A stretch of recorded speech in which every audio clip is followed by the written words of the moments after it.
가지 말씀 중심에서 하나님께서 금하시는 것, 하나님께서 금하시는 것이라는 제목으로 하나님 말씀 증거하겠습니다. 지금 계속해서 잠언을 살펴보고 있는데 이제 잠언 7장 넘어가서 8장하고 그렇게 한 번 잠언을 더 하고 아마 이제 다른 말씀으로 이렇게 분번 공부 본문이 바뀌게 될 것 같은데요. 어쨌든 이 잠언의 말씀 우리가 31장이니까 하루에 한 장씩은 꼭꼭 읽으셔서 그렇게 잠언을 한 달에 한 번씩은 꼭 완독하는 그런 일들이 필요하고요. 그렇게 될 때 이렇게 보슬비에 옷 젖는다고 하잖아요. 하루에 한 장씩 한 장씩 읽어나가는 이 잠언의 말씀이 우리의 심령 가운데 그렇게 결국 우리의 이 삶의 태도와 또 결정들을 그렇게 변화시킬 수 있는 그 마음의 변화를 가져온다. 여러분 그것을 꼭 기억하시고 이 마음의 변화가 있는 이 생명의 말씀 그리고 실제적으로 이 그와 같은 성령에 연합된 중생한 영이 사용하는 그 마음을 잘 지켜내는 그 일, 여러분 그 일이 신앙생활의 전부다라고 할 수가 있겠고 오늘 읽었던 본문 잠언 6장의 말씀도 지혜롭게 살아가는 그렇게 하나님의 자녀다운 인생의 길을 걸어가는 이들의 모습들 그런 모습들을 이제 계속 살펴보고 있는 중에 크게 세 가지 이 담보, 보증하지 말아야 할 것과 게으르지 말아야 할 것 그리고 악한 자들과 사귀는 일을 금해야 할 것 그와 같은 것을 말씀하면서 우리들에게 지혜로운 삶을 권면하고 있고 하나님께서 싫어하시는 금하시는 6가지, 7가지의 것들 그런 것들을 잘 지켜서 그렇게 우리 하나님의 선하신 뜻을 이루고 우리의 구원이 좀 잘 이루어가며 구원을 잘 이루어가고 하나님을 경외하는 자, 참된 지혜로운 자 그런 자의 삶을 남은 때 살아가도록 해야만 하겠습니다. 이 잠언의 말씀 몇 번 말씀드렸지만 계속해서 명령, 하라 하지 말라의 말씀들이 있는데요. 그 말씀들이 우리를 속박한다라고 생각하시면 안 되고 우리의 생명이다. 가라는 곳에 가는 것이 생명이고 가지 말라는 곳에 멈춰 서는 것 그것이 바로 우리들의 영의 구원, 생명이다라는 것을 여러분 좀 기억하시면서 하라 하지 말라의 율법의 명령으로 듣는 것이 아니라 그것을 은혜로 생명으로 여기는 그런 우리들이 되어야 되겠습니다. 예전에 저를 가르쳤던 우리 장로님 제가 초등학교 그리고 중학교 때 계속해서 가르쳤던 장로님이 계신데 그 장로님이 이제 여러 말씀들을 좀 목사님이 설명해 주신 어려운 말씀을 참 이렇게 쉽게 가르쳐 주셨고 이제 이렇게 분반 공부하기 위해서 여러분들도 우리 교사 선생님들 지금 듣고 계시는데 여기서 전체 내용을 다 이렇게 막 어떻게 한꺼번에 아이들에게 막 그렇게 알려주려고 하시기보다는요. 여기서 오늘 말씀 듣는 것 중에 딱 한 말씀을 잡으셔서 그 말씀대로 우리 선생님들께서 직접 살아가시고 그 살아가신 그 말씀, 생동력 있는 그 말씀 지킴으로 말미암는 은혜와 복, 하나님 주시는 감동들을 전해주시면 되고 혹시 그 말씀 지키지 못했다면 그 말씀 지키지 못함으로 실패한 그런 일들을 좀 우리 아이들에게 말씀해 주시고 그렇게 됨으로 말미암아 내가 참 힘들었다. 그런 말들을 해주실 때 그 아이들이 막 많이 받아서 이해하지 못하는 것보다 차라리 한 말씀 딱 받고 그 말씀으로 이렇게 위로를 받거나 또 힘을 얻거나 마음의 감동을 받도록 하는 것이 이 어렸을 때 특별히 주일학교 학생들에게 더 요긴한 것 같다. 그런 생각을 해봅니다. 들었던 예화들이 참 많은데 그 중에 하나가 늘 계속 생각나는데 이 흔히 막 이렇게 하라 하지 말라는 말씀들, 율법주의 뭐 이런 말을 들을 때마다 저의 마음에 늘 생각나는 그런 예화예요. 꼭 그런 예화를 드셨습니다. 이 율법, 이것은 우리를 올가매는 족쇄가 아니라 아주 푸르른 넓은 초장인데, 그런 초장들이 그렇게 있으려면 사람이 닿지 않는 곳이어야 하고, 그렇기 때문에 사실은 대부분 좀 낭떠러지, 그런데 그런 좋은 초장들이 있다. 그랬을 때 그 초장으로 목자들이 양들을 인도해서 그냥 풀어놓는 게 아니다 그러는 거예요. 그냥 풀어놓으면 어떻게 되겠죠? 네, 낭떠러지로 가가지고 잘못하면 떨어져서 죽을 수도 있는 거예요. 좋은 꼴 먹으려다가, 좋은 꼴 먹이려다가 양이 죽는, 양을 잃어버리는 일이 생긴단 말이죠. 그래서 목자는 어떻게 주로 한다고 하냐 하면 그 정중앙에 아주 견고한 말뚝을 받고 거기다가 어떻게 해요? 줄을 연결해서 양들을 묶어 놓는 거예요. 근데 그 줄이 딱 그 반경, 그 목초지에 반경 잘 한 바퀴 싹 돌 수 있는 그런 반지름이 딱 되는 목줄을 매가지고는 양들을 놓는다는 거죠. 보통 때는 그렇게 양들을 그냥 방목하는데 그와 같은 곳에서는 줄을 매는 거예요. 여러분, 그 맨 줄이 양에게 올매이는 그런 줄이 되는 것이에요? 그러면 무슨 줄이 되는 것이에요? 네, 그게 생명줄이 되는 거예요. 하나님의 우리들에게 주신 말씀이 바로 그렇다는 것입니다. 이 땅에서 진짜 자유를 누리고 맛있는 꼴을 먹기 위해서는 매임이 있어야 된다는 거예요. 매임. 오늘 오전에 잠깐 광범위에서 말씀드렸는데, 이게 성경 쓰는 게 매이는 게 된다.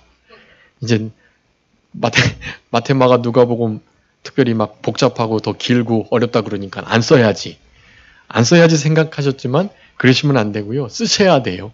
네, 마테마가 누가 딱 시작하셔가지고는요.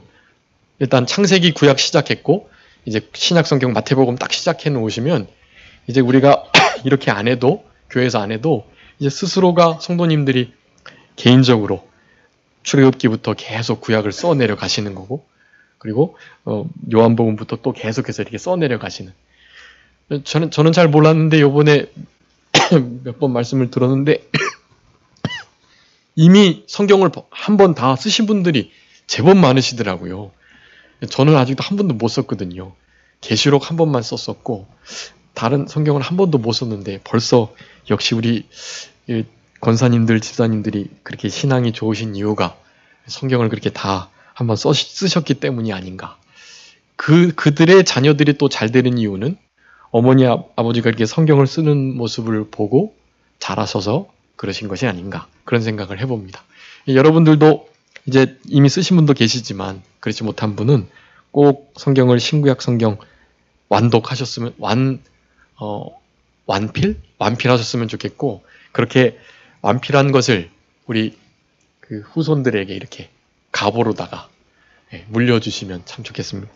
그 필체는 중요한 게 아니에요. 악필이 그렇지 않은 게 중요한 게 아닙니다. 원래 그 필체에 힘이 있으면 되는 거예요. 제가 이렇게 다 봤는데요. 얼마나 다 말씀에 그냥 힘을 얻으시면서 성경을 쓰셨는지 너무너무 글자들이 다 하나같이 이쁘고 그렇습니다. 뭐 성도님들 스스로는 뭐 발로 쓰셨다 뭐 그렇게 말씀하신다지만 전혀 그렇지 않아요. 다 하나같이 얼마나 예쁜지 몰라요. 필체들의 힘이 있고 또 자신들의 그 필체를 사용해서 하나님의 말씀을 그렇게 창세기 다 기록했다는 것이 사실은 정말 기념이 될 만한 일인 것을 생각하시면서 여러분 부끄러워하실 일 아니고 자랑스럽게 생각하시고 이제 적어도 성경 그것을 읽을 수는 있도록 그렇게만 써주시면 돼요. 우리 자녀들이, 손자들이 내 글씨를 보고 읽을 수만 있도록 이렇게 잘 써주시면 그러면 전혀 괜찮으니까 그렇게 성경을 여러분 꼭 써주시고, 성경이 하라 하지 말라는 사실은 우리의 생명이 된다. 그것이 바로 은혜다라는 것을 기억하시면서 오늘 본문에서도 명령하시는 말씀들이 많은데 그 명령들을 순종하는 것, 그것이 중요하다 할 수가 있겠습니다. 6장 1절에 보면 내 아들아 내가 만일 이웃을 위하여 담보하여 타인을 위하여 보증하였다면 너 입으로 말로 그렇게 잡히게 되어 얽히게 되었다라고 말합니다. 여기 보증을 담보를 서지 마라라고 말씀하는데요. 사실은 성경의 느헤미야나 레위기에서에 보면 이 이스라엘 백성들에게 이 담보, 이렇게 보증하는 것은 사실 아주 흔한 일이었어요. 사실은 그것 자체를 금하시는 게 아닙니다. 여기 본문에서 말하는 담보, 보증 서지 말라는 것은요, 어려운 일 당하고 정말 급한데 그런 이들을 우리 믿는 이들이 가족처럼 믿어주고 담보해주고 보증 서주는 게 중요하고 좋은 일이죠. 그것 자체를 아예 가로막는 것이 아니에요. 근데 그것이 너무 일상적이 되다 보니까 어떻게 해요? 경솔하게, 함부로, 그리고 그 담보물이나 혹은 보증서는 그 일에 대해서 전혀 이후의 일을 따져보지 않고 마구 경솔하게 하는 그와 같은 것을 금하라라는 것입니다. 예.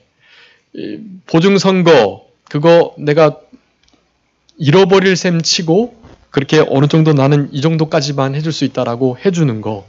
그래서 실제로 일이 잘못돼서 그 돈을 되돌려받지 못한다 할지라도 그 사람에게 대해서 원망하거나 불평하거나 원수처럼 여기지 않으려는 마음 가지면 그 정도 범위 안에서는 정말로 우리는 계속해서 보증해주고 담보해주는 일이 필요해요.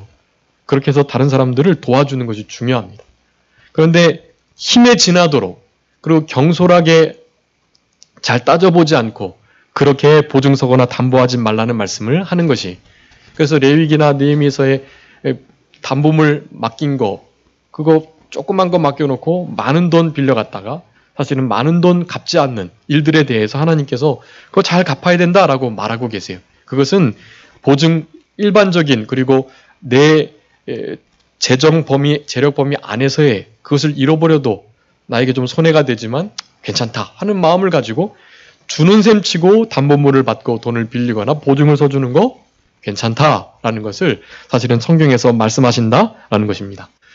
그런데 어쨌든 우리가 흔히 보증 설 때에는 좀 그 규모가 크고, 그래서 자칫 잘못하면 내가 보증선 그 책임으로 나의 재산, 그리고 나의 재산뿐만이 아니라 내 가족의 재산, 이웃에게까지, 친척에게까지 큰 피해가 줄 수 있는 그러한 규모라고 한다면 당연히 그런 일들을 삼가는 것이 지혜로운 일이다. 그렇게 되면 사람도 잃고 돈도 잃고 그렇게 되니까 그런 일들을 지혜롭게, 조심스럽게, 신중하게 해라 라는 것을 말씀해주고 계시는 것입니다. 특별히 그 말이 중요한데요. 그거 내가 해줄게. 그냥 성급하게 경솔하게 말하지 말라는 거예요. 오늘 본문에서도 계속 참된 지혜는 이 말에 주의하는 것을 계속 아주 심각하게 다루고 계세요. 여러분 오늘 오전에도 말씀드렸지만 이 말을 정말로 조심해야만 하는 것입니다. 여기 3절에 보니까 만약에 내가 신중하지 못하게 그 일을 했다면, 그리고 그 일을 통해서 큰 손해가 있게 될 것이라는 것을 알게 되었다면 아주 겸손하게 그 보증 담보물을 했던 그에게 가가지고 간구하면서 그 담보와 보증을 빼도록 해라 라고 분명히 교훈하고 계십니다. 그러면서 눈으로 잠들게 하지 말고 눈꺼풀로 감기지 하지 말고 노루가 사냥꾼의 손에서 벗어나는 것 같이, 새가 그물 치는 자의 손에서 벗어나는 것 같이, 그리고 스스로 구원해라 라고 말하면서 지혜롭고 신중하게 모든 재정적인 일들, 담보물이나 보증 서는 일에 대해서 해야 하고, 그렇지 못할 때에는 즉시로 겸손하게 낮은 자세로 그 일들로부터 빠져나오는 것, 그것이 지혜이다. 신앙 잃어버리지 않고 돈 잃어버리지 않고 사람 잃어버리지 않는 중요한 부분이다. 내가 이렇게 해주기로 했는데 왜 그래? 라고 말하지만 자기의 사정을 잘 말해서 내가 다른 때 다르게 내 범위 안에서 도와줄게 하면서 아주 자기의 말했던 바 그 부분을 빨리 겸손하게 돌이키는 일, 그것이 아주 중요하다. 여기 구원에 대한 말씀을 하시는데요. 이 구원은 다분히 그저 재정적인 담보물 보증 선 것에 대해서 그것을 되찾는 일뿐만이 아니라 이 아주 간절하게 또 그러고 겸손하게 구원을 얻기를 힘쓰라는 것. 이 구원은 영적인 구원에게까지 이렇게 확장이 될 수 있습니다. 여러분 우리가 구원을 당연히 스스로 얻지 못하지요. 그런데 구원을 받는 자들은 구원을 얻고 싶은 간절한 마음이 있어요. 이렇게 복음을 전하다 보면 이 구원에 관한, 신앙에 관한 일 전혀 관심 없는 사람이 많거든요. 왜냐하면 세상에서 너무나 잘 되고 너무나 형통하고 너무나 건강하고 너무나 만족한 삶을 누리고 있으니까 신앙이, 구원이라는 것이 그들에게 필요가 없는 거예요. 그네들에게는 복음 전에도 정말 소용이 없어요. 좀 때를 기다려야만 합니다. 그네들에게 하나님께서 다르게 역사하시도록 기도하시면서 때를 기다려야 돼. 복음을 아무리 전해봐야 그것은 마치 개에게, 돼지에게 진주를 던지는 것과 같은 사실은 그런 형국이 될 수밖에 없어요. 그렇지만 진짜 갈급함이 있고 뭐라도 잡고자 하는 바로 그런 이들, 여러분, 그런 이들은 진짜 구원이 가깝습니다. 그런 이들을 마음 상태를 가리키는 거예요. 그런 마음으로 이 구원을 향하여서 구원을 얻기를, 구원 이루기를, 점점 구원이 확장돼 나가기를 여러분 소망하셔야만 합니다. 이 비단 재물에 관한 문제뿐만이 아니라 이 구원이라는 단어 자체가 그런 의미가 있기 때문에 여러분 구원을 이미 받은 자들로 성령님이, 진리의 성령님이 우리 가운데 오셨기 때문에 우리는 이미 구원 받은 자들이거든요. 받은 바 구원을 여러분 잘 이루어 가셔야만 합니다. 그 구원이 점점 확장되고 그리고 좀 더 진보, 발전하는 그런 신앙이 되도록 힘을 써야 된다. 스스로 구원을 얻을 수 있는 자처럼 힘을 써야 한다. 그것을 말하는 거예요. 여러분, 감리교인들이 얼마나 신앙생활 잘하는지 제가 몇 번 말씀드렸죠. 그들은 예수님 믿으면 구원받는 건 맞는데 내가 예수님을 잘못 믿으면 구원을 잃어버릴 수 있다 생각하는 거예요. 그러니 얼마나 신앙생활을 열심히 해야 되겠어요. 그들은 지옥 가지 않기 위해서라도 전도하고 지옥 가지 않기 위해서라도 예배를 제대로 드리려고 자기가 가지고 있는 재물을 힘써서 힘에 지나도록 그렇게 하나님께 바치려고 하는 거예요. 그런 걸 잘 못하면 구원을 잃어버리니까요. 그래서 그 감리교인들을 알미니안주의라고 말하고 우리 기독교인들을 흔히 칼빈주의자들이라고 말하는데 신학은, 그러니까 신앙의 그 핵심, 진리의 말씀은 칼빈주의자처럼, 그렇지만 신앙생활은 알미니안주의자처럼 해라, 그렇게 말하고 있어요. 신앙생활 하는 모습이 사실은 구원을 잃을 수도 있다고 생각하는, 그리고 자기가 스스로 구원을 얻을 수 있고 구원의 밧줄을 놓치지 않고 꽉 잡을 수 있다고 생각하는 바로 그들처럼 행동해야 된다라는 것입니다. 물론 신앙적으로는 그게 아니지만, 그게 잘못됐지만 그것만을 우리가 비난할 일이 아니에요. 실제로 그들처럼 우리는 열심을 가지고 생활해야만 하는 것입니다.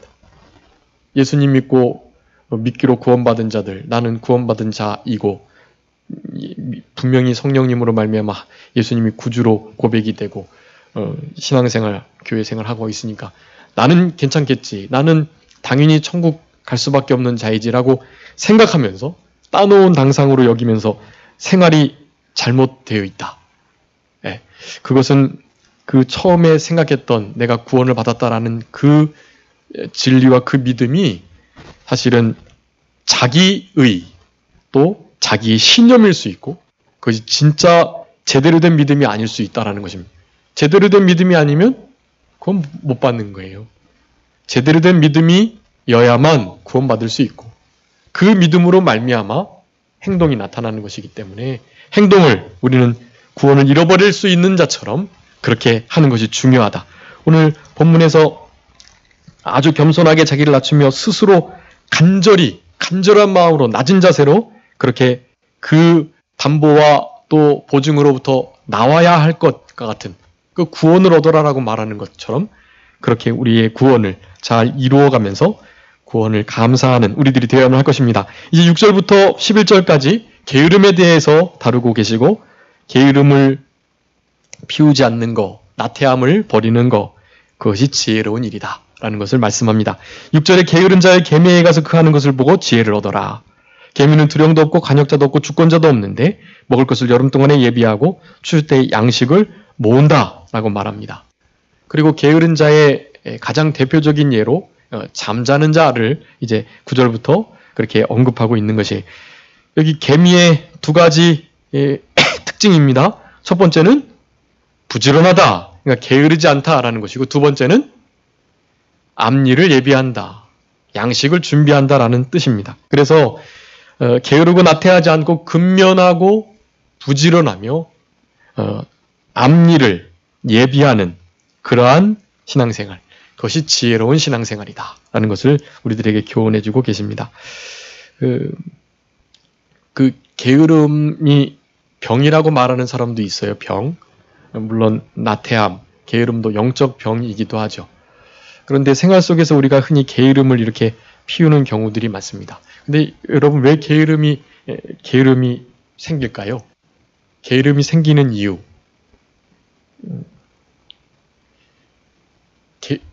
게으름을 피울 수밖에 없는 환경이기 때문에 그렇습니다. 게으름을 피울 수 없는, 게으름을 피우면 곧 죽어버리게 되는 그런 환경이면 게으름을 피울 수가 없잖아요. 게으른다라는 말은 다른 말로 하면 게으를 수 있을 환경이 되었다라는 것이에요. 그러면 게으를 수 있는 환경이 충분히 되었을 때에도 게으르지 않으려면 어떻게 해야 되겠습니까? 지혜로운 자가 되어야 됩니다. 게으르지 말라는 하나님의 명령을 추상과 같이 여기고 그 말씀을 지켜내려고 힘쓰는 자들이 되어야 되는 거예요. 나의 어떤 자기개발, 더 나은 인생, 자녀들에게 본이 되는 이런 것을 떠나가지고요. 그렇게 하기 위해서라도 게으르지 않고 열심을 품고 주를 섬기면서 그렇게 신앙생활, 사회생활 하는 게 중요하죠. 근데 적어도 충분히 게으를 수 있을 만한 환경 속에 게으르지 않기 위해서는 하나님의 준엄하신 명령이 있다. 게으르게 되면 그 게으름은 죄악이고 그 게으름을 하나님은 너무나 싫어하시고 그 게으른 일 때문에 하나님의 영광이 가려지고 하나님의 일이 막혀진다라는 것을 생각하면서 그 명령을 순종하기 위해서라도 게으르지 않아야 되겠다라는 마음을 가지셔야 된다라는 것입니다. 그 보상은 행동의 빈도를 점점 늘리고요. 그 대신 형벌, 처벌 내리는 것은 행동의 빈도를 점점 낮추게 됩니다. 그러니까 누군가 잘못할 때에는 반드시 딱 벌을 내려야 해요. 잘할 때는요. 보상을 줘야 돼요. 보상을 주는 것과 합당한 책벌을 주는 것. 이것이 우리 인간을 다스려 나가는 그리고 하나님의 사람으로 지혜롭게 살아가는 너무나 유익한 방법이다라는 것을 기억하셔야 하겠습니다. 그래서 사실 우리 아들들도 이렇게 적정한 회초리와 또 상급이 이렇게 채찍과 당근을 같이 주면서 이렇게 훈육을 하는 거예요. 그렇게 하지 않으면 효과가 많이 떨어집니다. 네. 회초리를 안 들면 잘못한 일들을 계속 반복해요. 네. 그래서 반복하는 횟수를 딱 정해놓고 그 이상 넘어가면 회초리를 들면 그 반복하는 횟수가 줄어드는 것입니다. 잘하는 일들은요. 상을 줘서 더 잘할 수 있게끔 해주는 것입니다. 우리도 부르심의 상을 쫓아 하나님의 나라의 큰 자가 되어 하나님이 주는 영원한 그 칭찬과 존귀와 영광과 그 상급, 여러분 그 상급을 바라보며 살아가는 것은 그 무슨 대가를 바라는 것이 아니에요. 그것은 하나님께서 우리의 마음을 그렇게 만들어 두셨고 그런 적정한 보상이 주어질 때 우리가 하나님이 원하시는 선하신 뜻을 더 감사하게, 더 자주 그리고 계속해서 해나갈 수 있는 그런 상태가 되는 것입니다.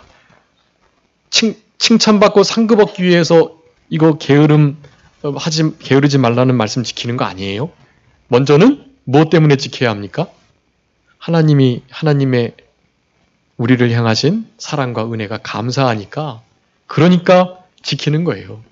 그런데 감사해서 지켰는데 덤으로 상까지 주시는 거예요. 그러니 얼마나 감사한 일이. 우리는 그런 마음을 가지고 이 명령들을 준행해야만 합니다. 철저하게 게으르지 않아야 할 것, 그리고 앞날을 예비해야 할 것. 성령을 받은 자가 성령님께서 장래일을 알게 하심으로 예수님의 재림과 심판대를 준비하셨다고 하셨던 것처럼 우리도 예수님의 재림을 준비하는, 대비하는 개미들이 겨울철을 나기 위해서 부지런히 그 겨울을 예비하는 그 모습을 보고 이 아주 지혜롭게 여기시면서 그 계미를 본받으라고 말씀하시는 거예요. 예. 우리 예수님께서 들으셨던 비유 가운데 지혜로운 청지기에 대해서, 그렇지만 사실은 불의한 청지기였거든요. 자기의 재물도 아닌데 자기가 이제 그만둘 것을 이제 쫓겨나게 생겼으니까 이 주인된 주인의 재물을 가지고는 막 가감해가지고 더 그 빚을 적게 해서 쓰도록 하고, 그 대신 뭐라 그랬을 거예요? 내가 이거 적게 해주신 대신 내가 나중에 나갈 건데 나가면 나중에 좀 생각해줘 라고 말했겠죠, 분명히. 사실은 근데 그 일을 가지고 우리 예수님께서는 일을 참 지혜롭게 했다라고 말하는 거예요. 그 방편이 지혜롭다는 것이 아니라 그 모습이요. 그 모습은 무엇입니까? 이 직장을 그만두고 나면 자기가 어떻게 살아갈 수 없으니까 이 빌어먹자니 부끄럽고 일을 하자니 힘이 들고 뭐 방법이 없잖아요. 그러니까 앞으로의 일을 대비해서 그와 같은 일을 한 것입니다. 근데 지혜롭다라는 것은 그 앞의 일을 준비하는 것, 그것을 지혜롭다고 말씀하는 거예요. 그 방법은 당연히 불의하고 책망받아 마땅한 일이죠. 그렇지만 앞일을 준비했다는 그 사실, 그게 중요하다는 거예요. 앞일을 우리는 그렇게 불의하게 준비해서는 안 되고 하나님의 말씀대로 공의롭게 정직하게 우리는 잘 준비해야만 합니다. 여러분, 그게 지혜이고 그런 지혜를 가진 자들, 그런 자들이 지혜로운 삶을 살아갈 수 있는 자들이 게으르지 않고 오늘 잠언에서 명령하시는 것처럼 계미에게서 본받아야 할 그러한 삶의 태도다라는 사실입니다. 근면성실, 부지런함, 그리고 앞일을 예비하는 일. 여러분, 이 일을 계속 잘 감당해야 되겠고, 성경에서는 이 게으름을 정욕이다 말씀, 21장 한번 읽어주세요. 21장 25절. 잠언 21장 25절.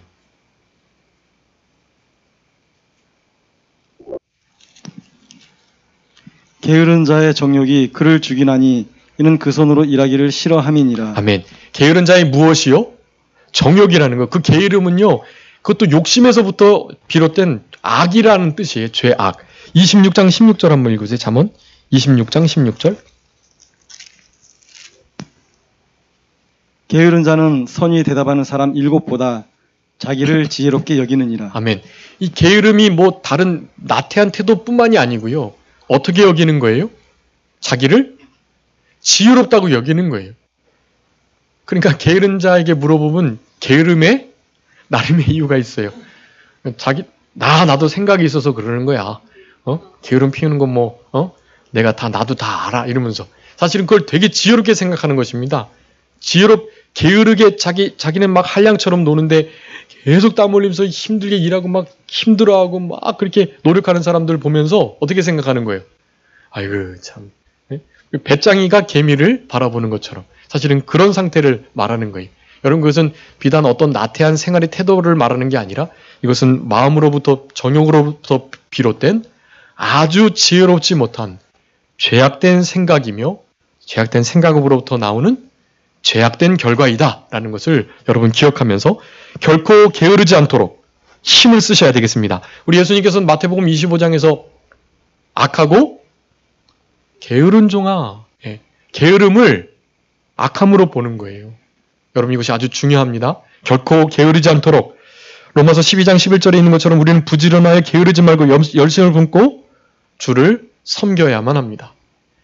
하나님의 일에 게으른 자들 저주를 받겠다고 하셨고, 그리고 베드로후서 1장 8절에 예수 그리스도를 아는 일에 게으르지 말고 부지런하여서 예수님을 힘써 알아가라 라고 말하고 계시는 것입니다. 여러분, 우리의 삶 가운데는 게으름이 이제는 더 이상 없도록 해줘야 되겠고, 9절에 게으른 자의 내가 어느 때까지 눕겠느냐, 내가 어느 때까지 잠이 깨어 일어나겠느냐 라고 말하면서 좀 더 자자, 좀 더 졸자, 좀 더 손을 모으고 눕자 라고 말하면 빈궁이 강도같이 오고 군핍이 군사같이 이르겠다. 잠언 24장 33, 34절에 똑같이 말씀을 하고 계십니다. 아주 중요한 말씀이기 때문에 반복하고 있는 거예요.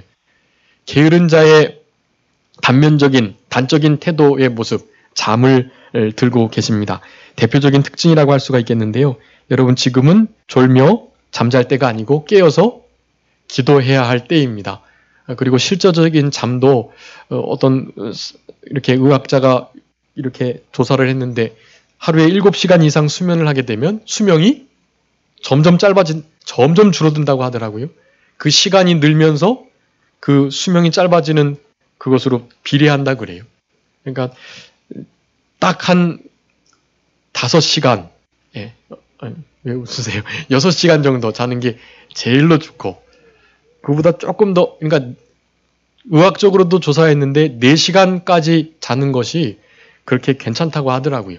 그 생활 리듬에 4시간 정도까지만 자도 그것이 잘 이렇게 습관이 돼서 길들여지면 괜찮다고 그래요. 그러니까 4시간 잤다고 막 죽겠다고 그러지 마시고 4시간 자는 것을 또 잘 생활화 하셔가지고 그렇게 하시면 그 나머지 20시간 동안 얼마나 많은 일을 할 수 있잖아요. 잠자는 시간 빼고.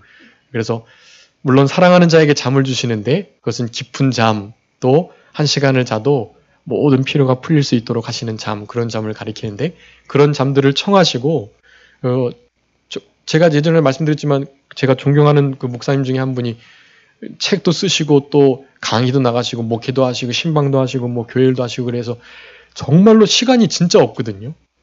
그래서 제가 이렇게 목사님 이렇게 모실 때 특별히 주일날에는 새벽 2시, 3시까지 불이 안 꺼졌어요. 늘 그랬어요. 야, 그래서 어떻게 저렇게 사시나. 저는 그렇게 생각했는데 이제 그분을 모시고 다니면서 보니까 그냥 틈틈이 주시는 거예요. 틈틈이 주무시는 거예요. 차에서. 그리고 잠깐 어디 의자에 앉아 계실 때. 그럴 때 주무시고 나면요. 아주 개운하시대요. 그냥 그렇게 이렇게 지내시는 겁니다. 하나님께서 그렇게 해서 역사하시니까 여러분 결코 이 잠자기를 좋아하지 않도록 그것은 곧 영적인 나태함으로 이어질 수 있기 때문에 잠을 적당하게 주무시고 게으르지 않고 지혜롭게 그렇게 살아가신 우리들이 되어야 되겠습니다. 마지막으로 12절부터 19절까지 이 불량한 자들, 악한 자들과 사귀지 마라, 함께하지 마라라고 말하는데요. 여기에 입과 눈짓, 발짓, 손가락질, 마음, 그런 것들을 다 표현하고 있는데 여러분 여기에 가장 중요한 원인 제공은 14절에 있는 마음의 폐역입니다. 그리고 18절에 있는 악한 계교를 꾀하는 마음이에요. 여러분 이 마음을 잘 다스려야만 어떻게 할 수 있어요? 진짜 생명을 지켜나갈 수가 있어요. 생명의 근원이 그 마음으로부터 나오기 때문에 그 마음을 잘 지킬 때 그 심령이라고 말씀드렸죠. 우리의 중생한 영과 성령이 하나 된 그것으로 말미암아 다스림 받는 마음. 그 마음을 우리는 잘 지켜야 하고 그 마음이 악한 계기로 가거나 또 패역한 마음을 품지 않도록 그 마음을 여러분 잘 지켜야 돼요.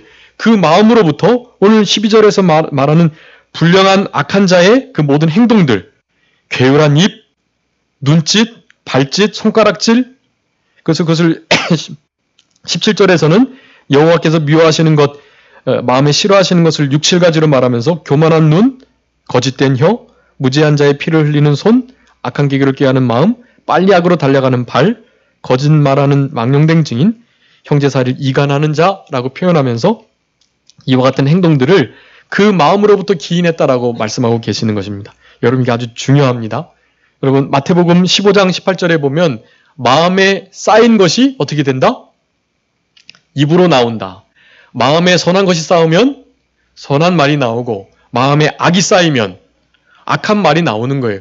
우리가 입으로 나오는 말뿐만 아니라 눈빛이 발사가 됩니다. 눈빛.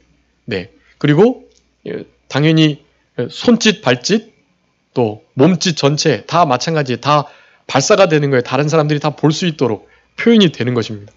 근데 그 모든 것들은 그 마음으로부터 오는 거예요.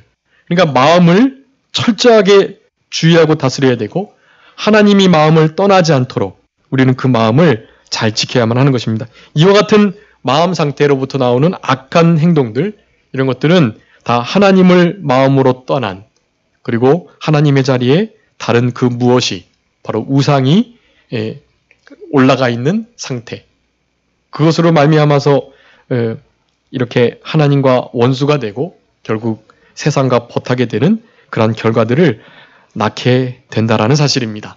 여러분 특별히 그래서 여기 괴울한 입 그리고 거짓된 혀 그리고 거짓말하는 망령된 증인, 형제 사이를 이간하는 거. 그래서 여기 말에 관한 부분을 4가지나 말하는 거예요.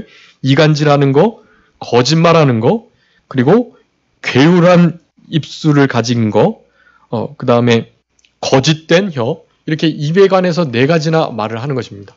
여러분, 입을 정말 주의하는 거 온전한 신앙이 되는 중요한 척도이고, 그렇게 입술을 파수꾼을 세워 잘 지킬 때, 입에 재갈을 물릴 때, 그럴 때 하나님께서 싫어하시고 미워하시는 일을 하는 것이 아닌, 금하시는 일이 아닌 은혜를 머금은, 우리 전도서 10장 12절 13절 말씀에 보면 한번 읽어주세요. 중요한 말씀이니까. 전도서 10장 12절 13절.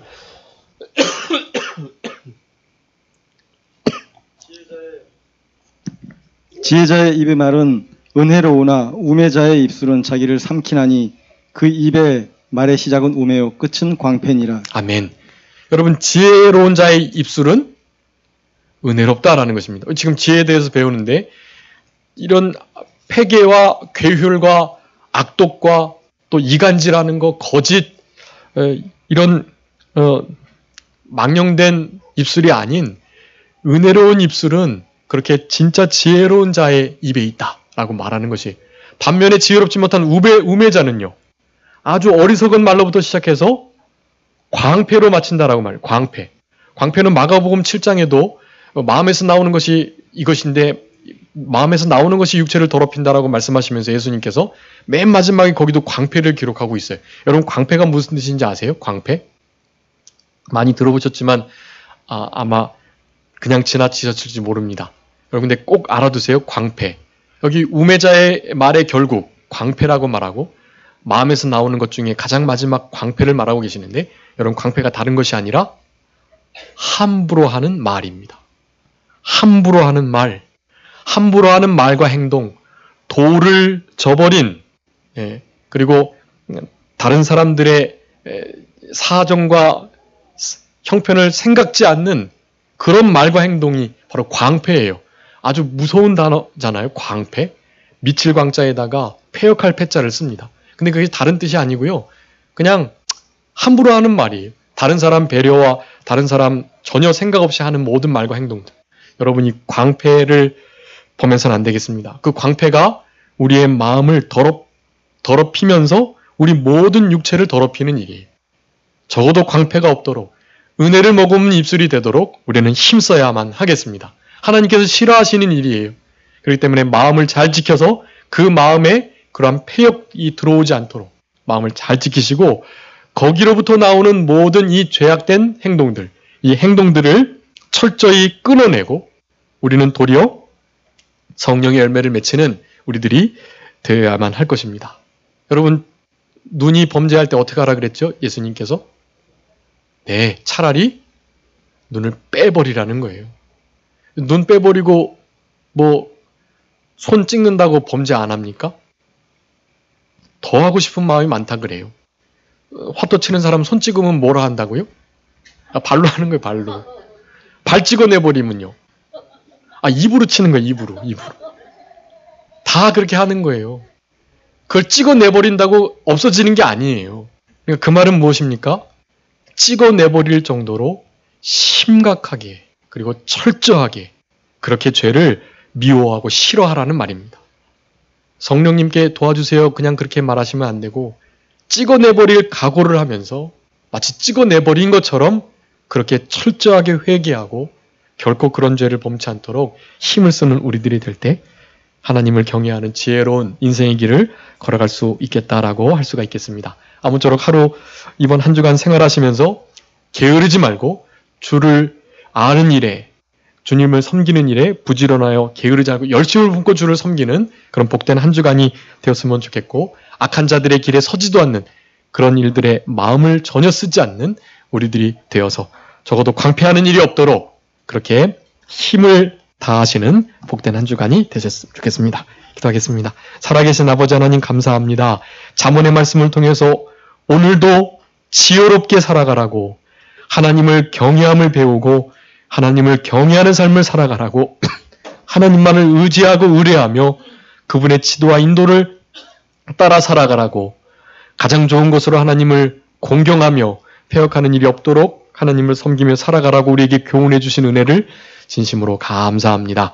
어떻게든지 우리의 마음을 성령의 도우심을 힘입어 지켜나가는 우리들이 되게 하여 주시고, 광패한 말을 듣는 이들의 마음이 상해지지 않도록 우리 주님께서 우리를 지켜 보호해 주시기를 간절히 바라옵고, 우리의 입술을 잘 지키고 덕을 머금은 은혜로운 입술이 되게 하여 주셔서 우리의 말과 행동이 다른 사람들의 생명을 살리며 힘을 얻게 하며 위로를 받게 하며 오늘을 살아갈 수 있는 큰 능력과 힘을 얻는 그러한 모든 말들과 대화들이 될 수 있도록 주님께서 늘 같이 하시고 도와주시옵소서. 감사하옵고 예수님의 이름으로 기도 올리옵나이다. 아멘.